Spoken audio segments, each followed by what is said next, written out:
adjust everything because I'm short.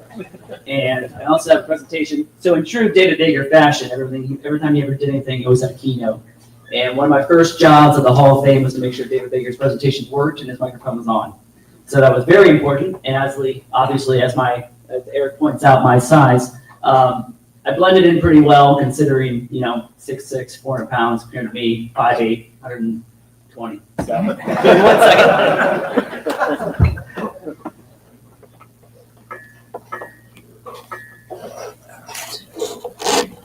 I also got really good at figuring out exactly how these things work, which is a really good idea because, a lot of times things would go wrong.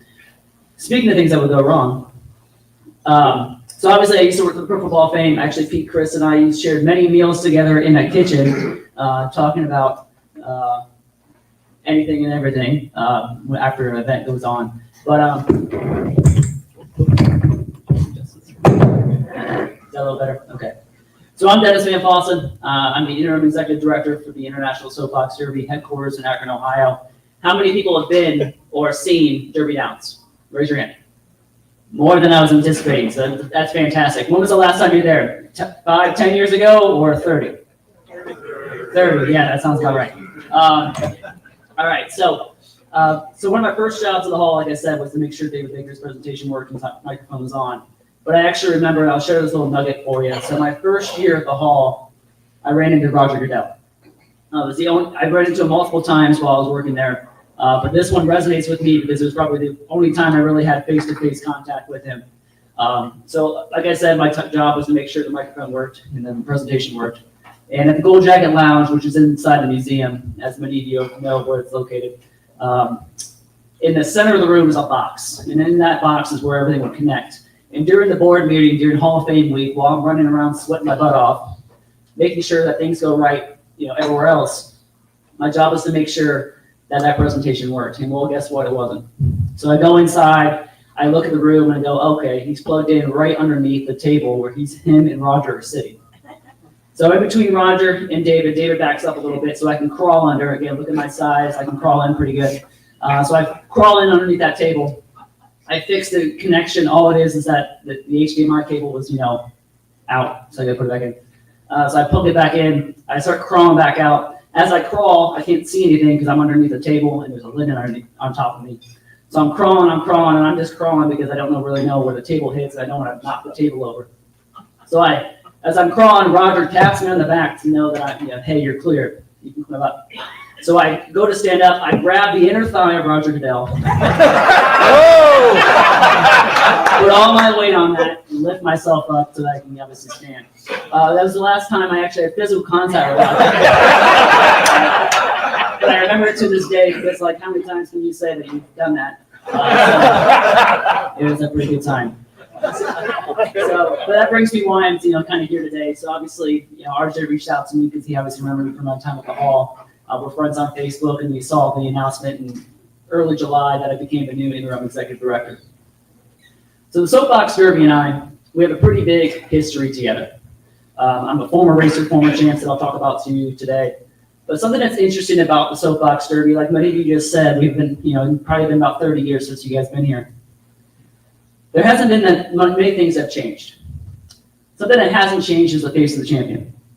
Now, of course, in our time frames, we've had many different types of champions, from the 1933 all the way till now. Through those years, we've had boys, we have had girls, we've had multiple different generations of families. We've had brothers and sisters. For instance, me and my sister are the first brother-sister combo to win on the rally side. But the face of the champion hasn't changed, which means the values of the Soapbox Derby really hasn't changed. And in that time, the face of the champion, it doesn't change. We're currently going on to our 89th First Energy All-American Soapbox Derby, coming up on July 18th. This year, we celebrated the 50th anniversary of Karen Stead out of Pennsylvania. She was the first female champion to be crowned at the All-American Soapbox Derby. She actually participated 2 years after girls were allowed. So for the first, a lot of years, I forget exactly which, 50 years ago, so 75. So 73, so before 73, we said 1933 and 1973, there was no females that raced in Soapbox Derby. It took them 2 years, and now about more than 50% of our champions are females. A lot of that is due to aerodynamics and flexibility, but also they mature a little bit faster than us boys, so they can race a little bit faster as well. Now, as we progress and we've evolved over the years, we've now crowned 8 world champions a year. We have our Super Kids program, which helps our kids with disabilities, where we have co-piloted cars that come down the track, and they get to experience the thrill of the hill and then actually get a chance to become a world champion. We have our other 6 core divisions, plus our legacy division on top of that. We have core divisions in the stock, the super stock, the masters. We touch the lives of kids from the age 7 to 21. And something that's also unique that I also will mention is that we're only 1,012 days from our 90th World Championship. Now, we started in 1933 in Dayton, Ohio, and quickly moved to Akron when John S. Knight decided that he wanted it here. But at the same time, it was also during the boom of Goodyear, Firestone, et cetera. So we wanted to make sure that it was in a booming city. And at the time, Akron was on a fast track to become one of the next big cities in America. So we're talking a little bit about my Derby journey. So I'm not here by some mistake. I've actually been involved with this organization since 1998. Now, of course, in 1998, I was 5 years old. So I didn't really do much except for eat people's chips and walk around and talk to people. But what it did is help me discover that I can actually talk to adults and actually be able to participate in other ways besides just being a kid. In 1998, my sister started racing. I wasn't able to start racing in 2001. The same year, my sister actually won the World Rally Superstock Championship. And in 2007, I was able to solidify my spot in history when I became the world champion as well. In 2020, I became on the board of directors. I worked under a guy named Mark Gerbrick, who actually has been my mentor for about 10 plus years. And now, as of 2025, I'm now the Interim Executive Director. Hopefully in a couple weeks here, I know if I'm actually going to be permanent or not. I've done everything I think I can. I'm doing some great things, so I'm very excited about that future.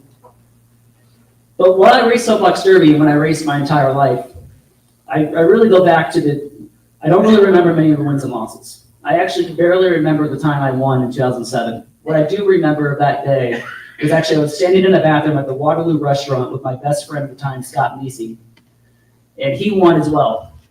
And we looked at each other while we're washing our hands and go, holy crap, we just won the world championship. That's the only thing I remember from 2007 in that race. You would think that I remember, crossing the finish line, getting hugged, and after I realized that I won, you'd think that I would remember the first one, my dad hugged me or my mom hugged me. I don't. What I remember is the time that the experience I had with my friend in the bathroom of saying, holy crap, we just won. But it also goes back to my time as a racer. In 2006, I became a national point champ. What that means is I participated in 81 races all across the country, traveling every single weekend with my dad and sometimes my mom, and going to different tracks all across the world.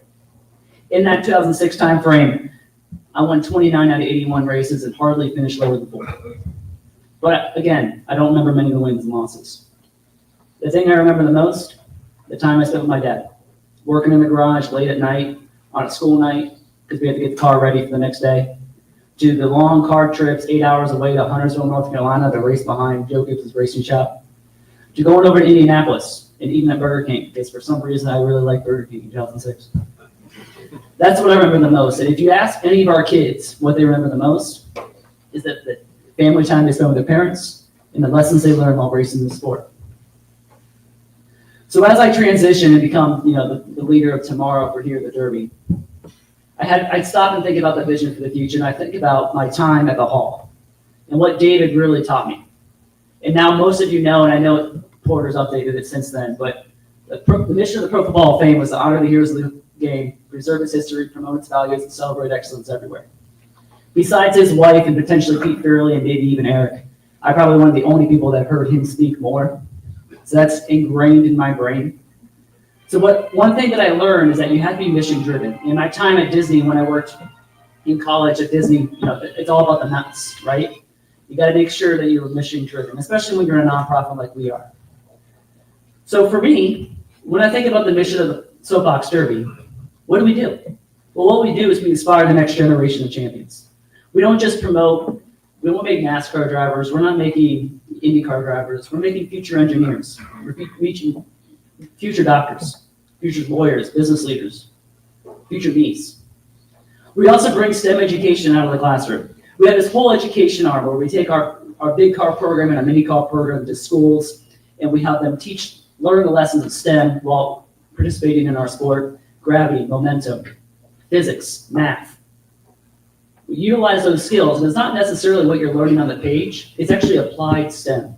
And as a dad at 5 years old, with a kid that's 5 years old, we really look at how you can apply things, not necessarily what you're learning on the page. We promote the Derby experience. Like I said, we barely remember the wins and losses. But what we do remember is the friends that we make, the community that we make while racing this sport. During that time as well, we've seen families that have hard home lives. They start participating in their programs, and now they have a great life. And we also have times where the family's not doing great at home. They start doing soapbox derby. The family's still not doing great at home, but then the kid gets adopted by a derby family. And then that derby family helps raise that kid, and they change the projectile of their whole future. That's what happens when you race soapbox derby. And we also cultivate lifelong skills and character. And really what that is what the values of the soapbox derby really teach you. Perseverance, sportsmanship, community, leadership, collaboration. That's only 5 out of probably 50 plus values that you learn about racing soapbox derby. One thing that's not listed on here, that's something that you actually learn, is how to utilize tools. In a day and age where things are always you go to the auto shop and you get yourself fixed by somebody else, we're actually helping you learn how to utilize tools: wrenches, ratchets, screwdrivers. You'd be surprised by how many times we take our program into a school and people are the first time touching a screwdriver. And we're able to utilize that and have them learn how to utilize these tools and actually utilize them effectively. So the vision here at the Derby is pretty simple. We're more than just gravity racing. When you think of the soapbox derby, what you first think about is probably the fact that we're a gravity racing that happens in Akron. You might also think that we're only a one day a year pony. We're not. We have programming 52 weeks out of the year. We have rally races every single weekend. We have 5 races at least a weekend a year, every single weekend. For instance, we just had a race last weekend here in Akron. It was a rally race that obviously with that rally program, you accumulate points and you become part of our world championship. See, our vision here at the Derby is we're more than just gravity racing. It's about building skills and relationships that will last a lifetime. It's about giving youth across the world a chance to captivate the Derby experience. It's the start of a dream to a richer and fuller future. Again, we're not building NASCAR drivers, we're building the future leaders of tomorrow. What we're doing is we're utilizing our tool of the youth sports and translating that so that you become a better person, helping you become a better person. So in my time frame, I've been doing this now for about 120 days. For the last couple of years, we've had a couple strong years. Is the reason why I'm interim, and we had a little bit of a abrupt ending. So I've been rebuilding the car. Sometimes when you're in an organization like ours, who's been around for now going on 88 years plus, sometimes you got to take the car apart, put it back together. Sometimes things aren't working. Sometimes things are working, but you're not utilizing them effectively. And sometimes you got to take them apart and throw it away. So we've had a new added focus on community involvement. For instance, just like this. I know everyone thinks there's a wall right there at the airport, but Akron and Canton are really, really close. And something that I've been really trying to make sure that happens is that we kind of connect that bridge. Develop new revenue streams with Derby Downs events. Again, one of my things at the hall was I developed new revenue streams for the hall. Some of you might remember the craft beer festival we had a few years ago.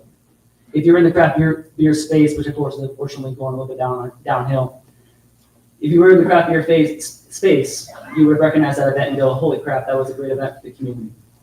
We're launching a new marquee racing series that will debut next year, where we're having a triple crown for all of our races, for all of our contestants. We have this current race that happens during our race week, where we take 18 of the best point earners throughout the year and put them in a race and see who wins. We're going to then translate that and put that in 2 other cities across America. And we're going to have a triple crown where we can then potentially have more sponsorship money go out to them. A committed focus on strengthening our education programs, and we're relaunching key fundraising commitments. A lot of times, when we do things, one thing people don't realize is that they think we're a for-profit institution, and actually we're a nonprofit. Because again, we're in the leadership development business, not necessarily racing. So our race fees only cover about 50% of our operating costs. The rest comes from individual donors and sponsors. We also have grants. So we're launching new key fundraising commitments. For instance, we relaunched our annual campaign called our Derby Drivers We also are launching galas and golf outings that will come up in the spring. Just trying to, again, rebuild the car, put the tools that work back into it so that we can go back to winning. But something that's interesting and something that I've been working towards, and something that's going to be familiar to you guys as well, is that we obviously have that huge, obviously, NFL 100, right? That was a huge thing for Canton. Well, actually, we have our own huge thing coming up, and it's actually only 4,665 days, and it's Derby 100. It's actually not that far. I heard some laughs. We have 7-year-olds currently racing that'll still be racing the Derby 100.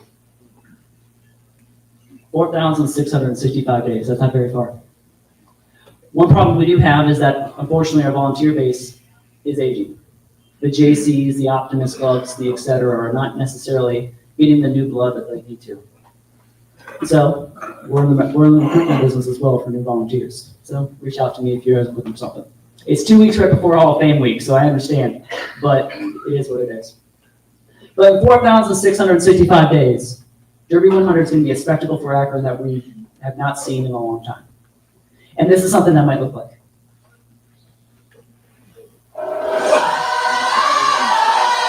Say what you said, in Akron, Ohio. Ladies and gents, this is the moment you waited for. Searching in the dark, guess what's soaking through the floor? You're buried in your bones, there's a name that you can't ignore. Stop mind, that all was real is left. Do you want to go?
As you'll see in that video, it's not necessarily about the individual winning for that participant. If you saw there, the amount of friends that are wearing the same colored shirt as them, those are actually other competitors that they beat to get there. That's what sportsmanship looks like. That's what community looks like. And that's something that's great for our organization. And I want to say thank you very much for having me out tonight. I really do appreciate it. I know we have some questions coming out, but if you can take one nugget as what the Soapbox Derby does is we inspire the next generation of champions. Thank you.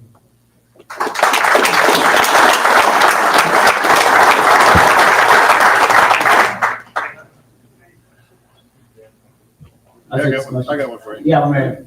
Do you rent out cars?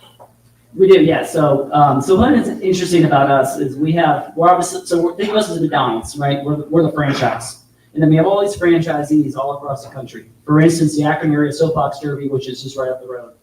That's the home race city for this region. They have club cars where you can rent out a car and participate and run and kind of get the experience of racing Soapbox Derby before you make an investment on buying your own car. Or you can go to like other organizations as well. For instance, if you live in Cleveland or South Charleston or wherever you live, I'm sure everyone lives here in Canton, but you can actually rent a car and participate in the program. Sometimes we have fun days and open track days. For instance, we have a Senior Day Festival that just happened, 2 weeks ago, where anyone over the age of 55 pays a little bit of money, you get to go down the hill in one of our adult cars and get a chance to go down and enjoy the thrill of it. Now's a good time to tell us about that. Yeah, no. Programming. But hey, next year, September, third Thursday of September is always Senior Day. So we'll make sure that you guys have information about that next year. Yes. So a winning racer, what percent is the skill of the driver and what percent is the technology of the car? 75% skill, 25% car. The cars are they're cookie cut. And we designed it that way so that a single parent with very little time can spend the weekend and actually be able to participate and actually build that car and very little time frames. We didn't want to make that hurdle. We wanted to make sure that we had the opportunity for you to then learn how. There's stuff you can do, and there's a lot of things that you can do to actually make your car faster. But at the end of the day, it comes down to the driver. Because there's only, for instance, our track is 989 feet. So at 989 feet, you have only so much time, and you can't screw up. Because if you're making a lot of moves, if you're moving, if fastest place from A to B is a straight line, if you're going A, B, C, you're not going to win. So you have to make sure that you're straight and stay consistent the entire time. In the back. Yeah, I was wondering, are these cars all built from scratch? Not anymore. As they get bigger, the cars get bigger, I'm assuming. Correct, yeah. So our stock division is up for ages up to 13 years old. Typically, a kid under 120 pounds can fit in our stock division. If you're above 120 pounds, you might want to move over to the super stock division, which is a little bit rounder, a little bit bigger of a car. That division can go all the way up to 19, and then we also have the Masters division, which is from 13, which is more of a traditional like legacy version. So a lot of you probably remember the 70s when they had the lay down cars and you had a little bit of a view to utilize. That division still exists. It's called our Masters. It's not as a popular division because it does take a lot of skill to build that car, but it is a very rewarding division once you get involved in it because there's such a skill level there, especially for the drivers. It's like you're at the upper top of it, the upper echelon. What is the top speed of most of these racers, and does it vary between the size of the kid inside? So there is weight limits in all three divisions. So for instance, like the stock is 200 pounds, 235 for the super, 255 for the Masters. And they all go about between 30 to 40 miles an hour at Derby Downs here in Akron. Some tracks are faster than that, but typically they're all within that same range because they're simple cars, they're made out of wood, basic materials. So they have to make sure that they can stop appropriately and it's safe. So they don't typically go over 45, to be honest, but they still go pretty fast. In the back, sorry, I'll get you in a second. So you say about half the winners are girls? Yeah, since 1975, and actually now they've overpassed male winners. So do you have a program for single mothers? Kids who were interested?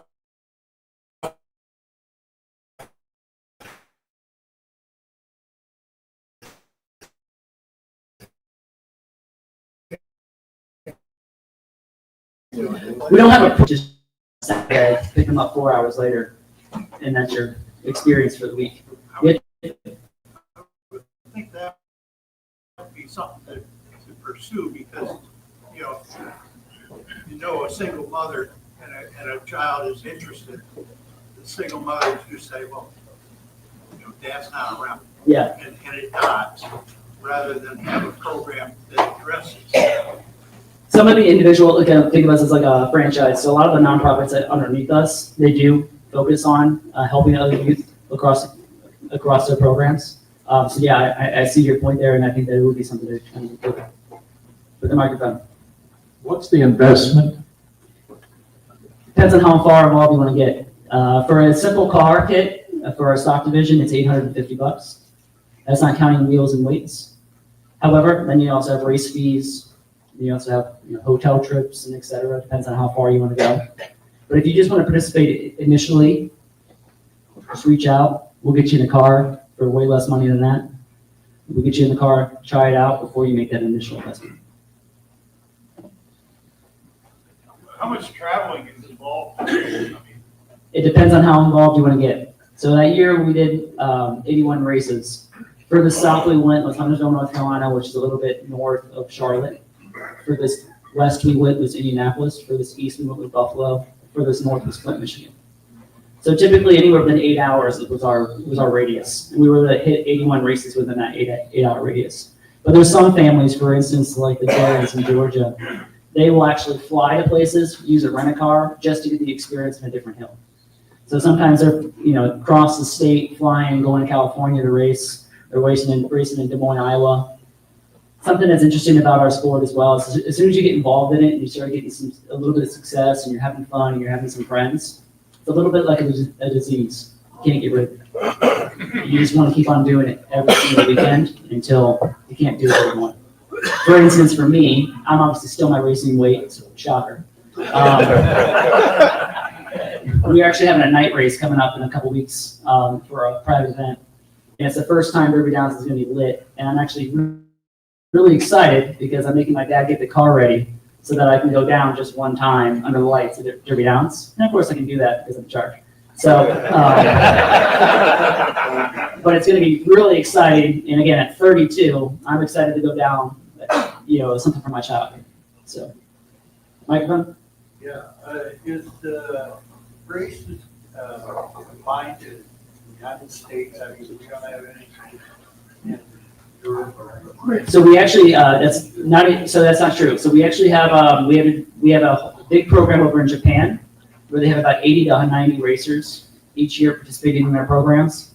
We also have a division up in Canada, Germany, New Zealand, Guam, Philippines, and there's one other that I can't think of right now. They also still do soapbox derby, but it's a little bit abbreviated. They don't send a champion to our race anymore, but we're hoping to kind of ignite that because we're the international soapbox derby.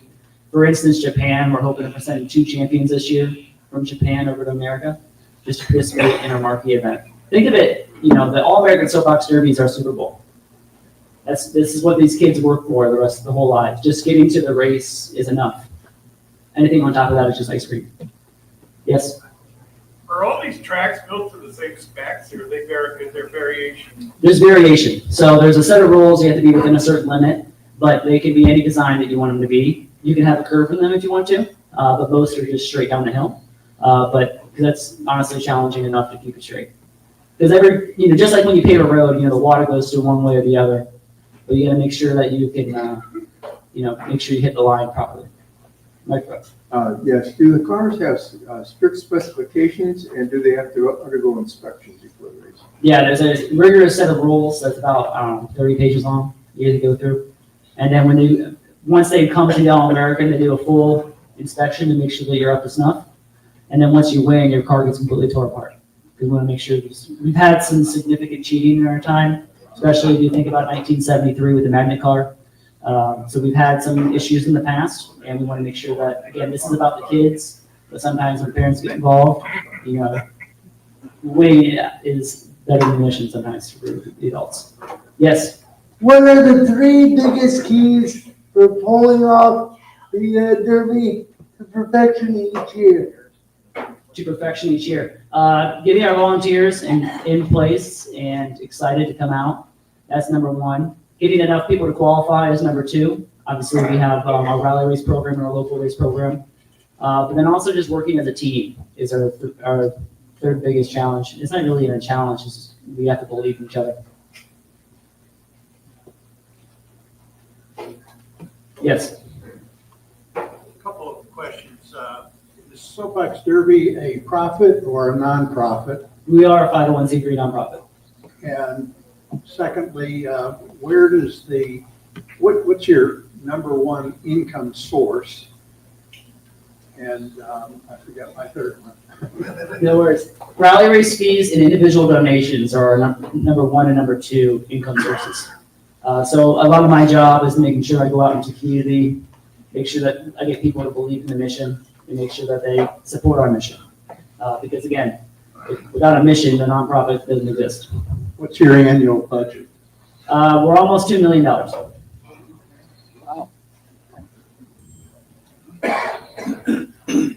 Yes. How many wrecks have there been?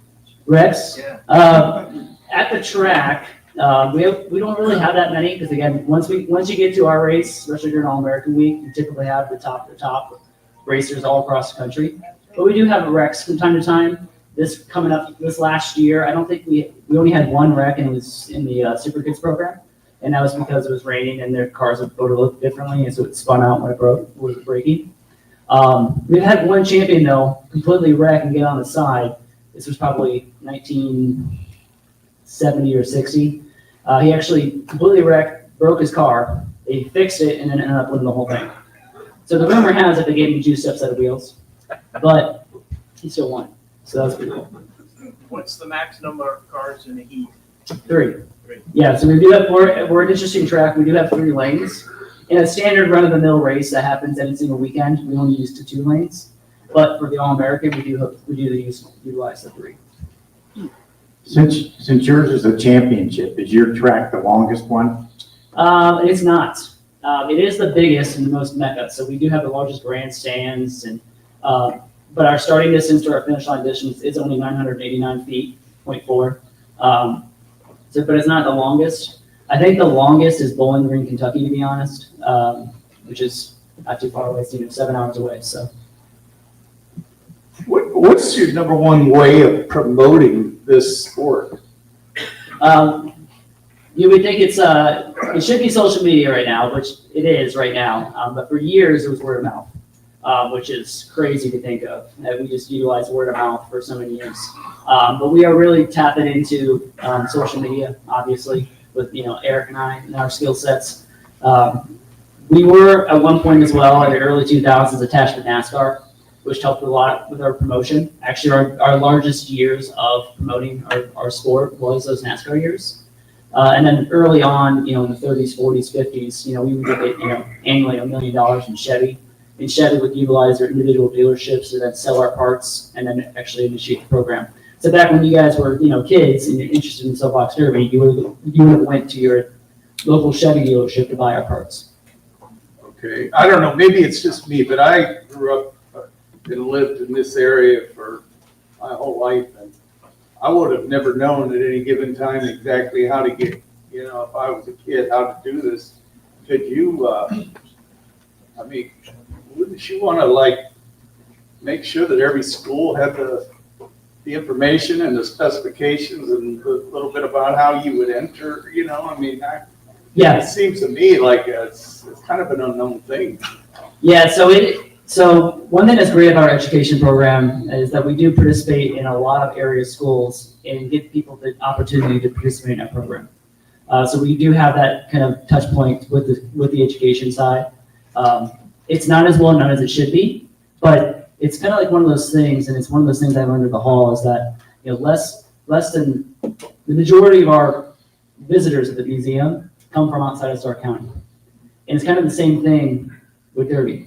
Is that, it exists, but you kind of forget that it's there. Or you go, oh, I'll get there next year. Or, hey, I'll look at it later. So that's something that we're trying to change, especially with the new leadership, is how do we get more people realize that, hey, we actually do exist more than 51 weeks out of the year. Yeah, just wondered, do we have any famous or infamous people from the Derby that we would recognize? Not really. The only person I can think of is Ty Gibbs, who's a NASCAR racer. His brother, I forget his brother's name, actually did participate in our program in 2012 or so, not too long ago. Besides that, we do have a lot of engineers. So, for instance, the one I talked about the most is she's a Goodyear tire engineer for Goodyear. She works on the racing side. Her name's Nicole Stout. She's really high up in Goodyear. We also have, for instance, Jen Bogger, who is a designer for Tesla. So we have some high profile, kind of under the radar people. You may have seen some of our movies in the past, for instance, 25 Hill, or if you have grandkids, Miracle at Lane 2 on Disney.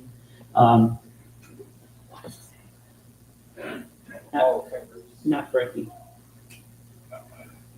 We do have a Hall of Fame though as well. So for instance, like even Ronald Reagan is part of our Hall of Fame. So something that was interesting when we had Chevy as well as part of our sponsorships is that we would have like the whole cast of Bonanza here. Jimmy Stewart would be here, participate in our event, and get people to come to the marquee event. And again, think about the 40s when you only had 3 channels on TV. There's not much else you can do on a Saturday, so you go and see the cast of Bonanza that are at the show. So that was something that would be interesting as well. Yes. In 1970, we sponsored a kid in the soapbox derby. But back then, the deal was he had to build his own car. Yep. We couldn't supervise him. We weren't allowed to touch his car. He had to build it. Yep. When we got to Akron, to the soapbox derby, the competition was such Looked like Nassau built the car. Yeah, so, and that's one of the reasons why we went to the kits. With the kits, and an average 8-year-old could build these cars, which is, what you want. However, parents are involved now as well, and a lot of times dad's involved or mom's involved in the garage. For instance, me and my dad did it as a team. He would do some things, I would do certain things. We both would be testing things all the time, talking through it, working together as a team as we move forward. With the kits, you don't have as much design work as you once had, but it's still enough to really obviously hook you. Yes. You mentioned the magnet controversy. Can you tell us about that? Yeah, so in 1973, and actually it would have been 1970 or 1971 as well, this car at Boulder, Colorado, put a magnet in this car. And the way it was activated, it had a battery built into the back. It was all enclosed by the Bondo and the fiberglass, and you couldn't necessarily even see it. But when he put his helmet into his headrest, it actually activated the magnet so that we had steel plates. So when this plate would go down, it would propel him faster. His cousin won in a similar car a couple years prior, but in 1973, we had enough video, camera evidence to go, wait, this doesn't look right. So at the time, the response was Goodyear. We sent it over to Goodyear to get x-rayed, and then we found out everything. And of course, then we tore it apart. And now it's still exhibited in our museum. You can actually view it and kind of learn about the history of what happened. That's 1973 for you. How many full-time employees do you have? And also, what's involved with maintenance of the track on a yearly basis? We have about 4 full-time employees. We have about 10 employees total. Sometimes they're only seasonal. Maintenance on the track is making sure that the cracks that do happen, we take care of those. So for instance, we do have a tunnel that goes underneath our track, and right now with the water, the way it's kind of running, it's actually developed. So the track is original from 1936. So 1933 was in Dayton, 1934, 35 was in Talmadge Hill, and then from 36 on, it was at our track. And the way it was built, it had concrete slabs about 12 feet or so apart, all the way down the hill. So every 12 feet, we have cracks. And it would take a lot of money to kind of just initiate that. So what we do is we just take it down to the concrete slabs, put the concrete on, just like you do with a road. And then every so often when the cracks do happen, like right now, the one that's really big, is we take and grind it down, we grind it out, we put some filler in there, and we make it smooth again. We are in need of a new seal. So that's something that hopefully for our next capital campaign we work on. But right now, the track is in relatively decent condition. Are the wheels part of the kit? And if they are, how do you make sure the rolling resistance is the same? Yeah, so they are not part of the kit, so you can buy your wheels separate. So you can buy 2, 3, 4, 5, 6 sets of wheels if you want. But right now, we actually just need to go through a whole redesign of our wheels for the last 3 years. So prior to this, we hadn't had a new wheel since the steel wheels, which was early 90s. And then we went to a plastic wheel that was 3 pieces. Now we're down to a 2-piece wheel. The 2-piece wheels are so consistent that you can't barely even tell the difference between one set to the other. We've really mastered that. That's real thanks to our engineer, Dave Hubble, who's a volunteer, longtime volunteer. Actually, we used to get his kids. He spent countless hours for free making sure that those things would be consistent, and they're phenomenal wheels. Yes? Could you talk about some of the legal ways that they use techniques that make the car go faster? Yeah, so it depends on the hill you're on. So for instance, at Akron, it's a relatively smooth track. So it depends on your ideology as well. So some people believe that you either blow through cracks or you want to balance and utilize those as momentum. So you could utilize different torque settings on your kingpin. So there's axles, and it's held in by a kingpin. So you obviously has a nut on it. Torque it. So for instance, if you want to be tight, you go really tight. So for instance, we were a tight family. So we would always run about 180 inch-pounds on our front axle just at Akron, which is really a lot of inch-pounds, just for a little kingpin with a nut on it. But what that allowed is so that when we go through a crack, in our ideology, so we would blow through that crack so that we would not be hindered by that crack. But some people run so floppy loose that basically just tighten it on with their hand. And in their ideology, and a family I used to race for, a different division, what they would utilize was they thought that once you hit that, they recoil, of that bounce would actually propel you to go faster as well. So that's one way you can do it as well. Weight distribution is huge. So when I was in the stock division, when I was about to be 13, I was exactly 100 pounds and the weight limit is 200. So we actually had exactly enough weight to be able to move around, to be able to get max tail weight if we wanted to, but also center of gravity and having all the weight in the middle of the car for us was very important. So we were able to maximize the center of the weight of the car. So weight distribution is a huge way of trying to figure out how to do fast. Yeah, is there an entry fee for a racer? Yes. There is? So each race, there is an entry fee. It could vary from location to location to size of the race to race to race. But you participate, just like anything, when you sign up for anything, you have to pay a registration fee. It can vary from 30 to 50 bucks, depends on the race. Sometimes they're higher than that if you're at a real like championship, there was, money on the line or something like that. Did you say there's a Hall of Fame for Soapbox Derby? We do, yeah. So it is at our location. So it's in our big blue building. Which is where? It's right there on George Washington Boulevard in Akron, right next to the Akron Fulton Airport. So if you do want to come by, just call ahead because we don't really have a tour guide.